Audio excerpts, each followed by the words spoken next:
গণহত্যার সমর্থনে তিনি অপরাজয় বাংলার সামনে তারা মানববন্ধন করেছিল। আপনারা দেখেছেন ইতিমধ্যেই ছাত্র অধিকার পরিষদ সহ ডাকসু বিবি নুরুল হক নূর সহ ছাত্র অধিকারী নেতৃবৃন্দ তাদের উপর যে হামলা হয়েছিল, তাদের উপর যে বারংবার হামলা হয়েছিল, সেই হামলার দায়ী করে গোলাম রব্বানীর বিরুদ্ধে মামলা পর্যন্ত হয়েছে আদালতে।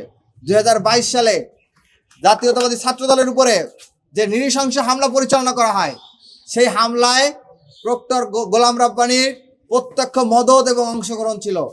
তার ছত্রছায়ায় ছাত্রদলের অসংখ্য নেতাকর্মীকে সেদিন রক্তাক্ত করা হয়েছিল। প্রিয় সাংবাদিক বন্ধুগণ, এই প্রক্টর গোলাম রব্বানী জুলাই অভ্যুত্থানের সময় যখন গণহত্যা চলছিল 3 আগস্ট, সেই গণহত্যার সমর্থনে তিনি অপরাজয় বাংলার সামনে তারা মানববন্ধন করেছিল, সামনের সারিতে দাঁড়িয়ে একেবারে ব্যানার ধরে। আপনার প্রত্যেকের কাছে ছবিগুলো আছে, আমরা দেখাতে পারি। এই যে দেখুন, এইটা হচ্ছে 3 আগস্ট যখন গণহত্যা চলছিল। ইতিমধ্যে 1000-এর অধিক ছাত্র জনতাকে গণহত্যা চালানো হয়েছে।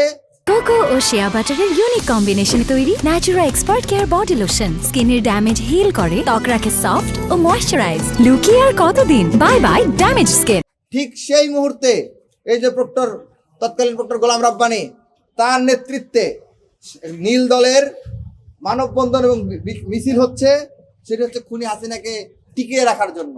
সেই অভিযোগগুলো বিশ্ববিদ্যালয় প্রশাসনকে আমরা বারবার অভিহিত করেছি, কিন্তু অত্যন্ত দুঃখজনক হলো সত্য, বিশ্ববিদ্যালয় প্রশাসন তার বিরুদ্ধে ব্যবস্থা গ্রহণ করা তো দূরের থাক, বরঞ্চ তাকে বিভাগের চেয়ারম্যান বানানোর মাধ্যমে তাকে পুরস্কৃত করেছে। আমরা সবসময় যে কোনো সমস্যার শান্তিপূর্ণ উপায়ে সমাধানের প্রত্যাশী এবং বারংবার আমরা সেই প্রচেষ্টাটাই চালিয়ে গিয়েছি।